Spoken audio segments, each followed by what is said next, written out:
Bonjour, je vais poursuivre mon chapitre 2, comprendre les situations conflictuelles à partir de l'analyse stratégique des organisations. La dernière fois, je vous avais parlé des postulats de l'analyse stratégique et j'en arrive maintenant au concept clé de l'analyse stratégique des organisations. Je vais développer deux sous-parties dans ce grand 3, à savoir dans un premier temps, je vais défendre l'idée selon laquelle l'analyse stratégique des organisations, c'est à la fois une approche stratégique et systémique, et ensuite je vous parlerai des concepts de zone d'incertitude et de pouvoir. Et dans la séquence vidéo qui va suivre, je vais vous aborder mon 3.1, l'analyse stratégique. 2 points, une approche à la fois stratégique et systémique. Alors, quand on fait une analyse stratégique de l'organisation, on mêle en permanence le raisonnement stratégique et le raisonnement systémique. Le raisonnement stratégique conduit à analyser l'organisation à partir des stratégies qui sont celles des acteurs. Le raisonnement systémique, c'est une entrée par le système et qui consiste à s'intéresser avant tout aux contraintes qui pèsent sur les acteurs. On va donc, quand on fait une analyse stratégique de l'organisation, mêler la perspective stratégique et la perspective systémique. Je vais donc vous parler de ces deux perspectives. Je commence par la perspective systémique. Dans la perspective systémique, il y a le terme système. Comment peut-on définir un système? Eh bien, on peut dire qu'un système, c'est un ensemble d'éléments en interaction les uns avec les autres. Si je prends une citation d'un grand théoricien qui s'appelle Jean-Louis Lemoyne et qui a beaucoup travaillé sur les systèmes et le fonctionnement des systèmes, Lemoyne nous dit la chose suivante. Je le cite, il nous dit « Il est aussi important d'identifier l'ensemble, la totalité des éléments et les relations entre les éléments que d'analyser indépendamment les attributs de chaque élément. » Ça, c'est l'essence même du raisonnement systémique pour Lemoyne. Dans le cadre d'un système, les éléments sont liés les uns aux autres par des relations d'interdépendance. C'est-à-dire que si l'un des éléments, si l'une des relations entre les éléments est modifiée, les autres relations vont être aussi modifiées. Par conséquent, c'est tout l'ensemble qui va bouger. C'est tout le système qui va évoluer parce que l'ensemble des relations qui existent entre les différents éléments qui composent le système vont évoluer. En langage systémique, on parle d'effet de système. Donc retenez que l'idée que se lancer, utiliser le raisonnement systémique, c'est avant tout ici de comprendre la nature des relations qui lient entre eux les différents éléments qui composent un système. Crozier et Friedberg vont également s'appuyer sur le raisonnement stratégique. J'en arrive maintenant à la perspective stratégique. Les partisans de l'analyse stratégique des organisations vont en fait dépasser la simple analyse systémique dans la mesure où ils vont analyser également l'organisation à partir des acteurs et de leur stratégie. Ils vont donc s'intéresser aux attributs de chacun des éléments. Et ils vont donc mêler au raisonnement systémique le raisonnement stratégique. Qu'est-ce que ça veut dire s'intéresser aux stratégies des différents acteurs? Les stratégies des acteurs peuvent être appréhendées à partir, premièrement, des contraintes qui pèsent sur chacun des acteurs. Sur chaque acteur, par rapport à chaque acteur, va peser un certain nombre de contraintes. Chaque acteur va devoir gérer un certain nombre de contraintes qui pèsent sur lui. Deuxièmement, chaque acteur va avoir ses propres objectifs qui vont dépendre en partie des contraintes que chaque acteur va sentir peser sur lui. Et puis troisièmement, il y a aussi la question des enjeux. Chaque acteur a ses propres enjeux. Alors, un enjeu, c'est tout simplement ce que chacun peut gagner ou perdre dans une situation. Donc, quand on va utiliser le raisonnement stratégique, on va analyser d'une part les contraintes qui pèsent sur les différents acteurs, les objectifs de ces différents acteurs et les enjeux que chaque acteur doit relever. De manière plus précise, à propos de la perspective stratégique et à propos du raisonnement stratégique, Crozier et Friedberg vont raisonner en termes de système d'action concret. Le système d'action concret, c'est en fait un concept, mais c'est aussi un niveau d'analyse intermédiaire entre l'acteur d'un côté et le système que constitue l'organisation de l'autre. Reprenons le fil de la pensée de Crozier et Friedberg. Pour Crozier et Friedberg, ce sont bien des acteurs relativement libres et autonomes qui vont créer un système. Ce système, ils vont le faire fonctionner à travers un réseau de relations, à travers lequel ils vont négocier, échanger, prendre des décisions, faire des choix. Cette conception du système est donc proche de celle de réseau. Système ici s'apparente à réseau.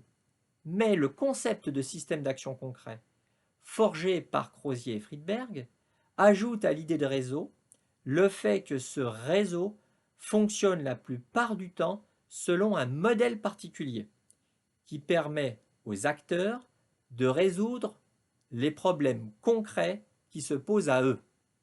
Alors nous allons prendre un exemple pour illustrer ce que peut être dans une organisation un système d'action concret.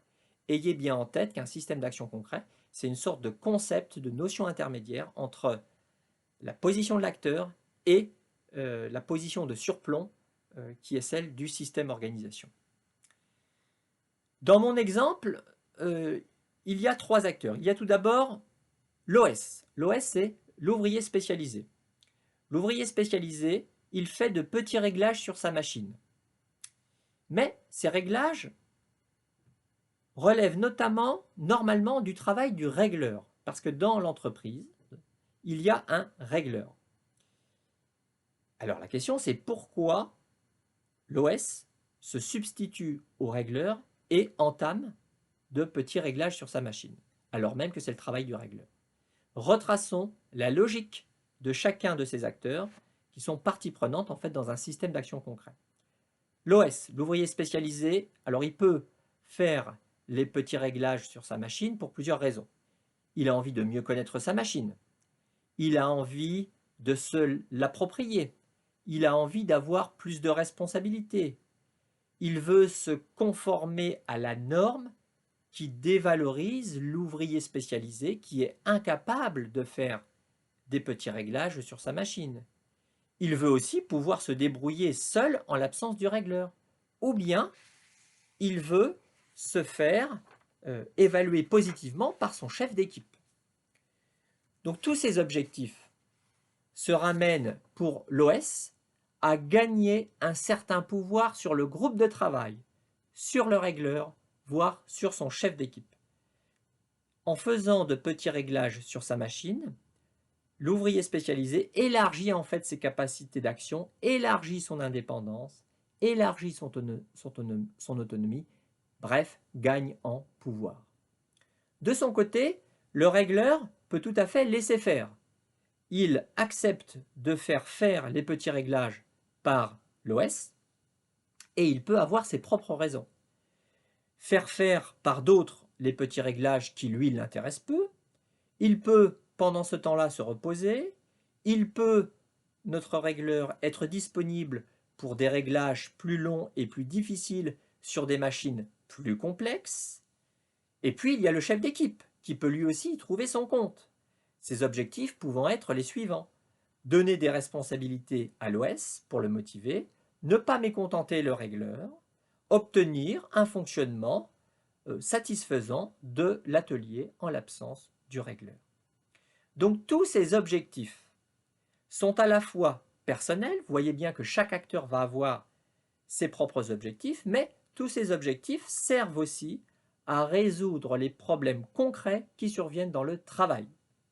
Ces trois acteurs, l'OS, le régleur, le chef d'équipe, ont donc bâti un système d'action concret qui leur permet de résoudre les problèmes qui surviennent dans le travail.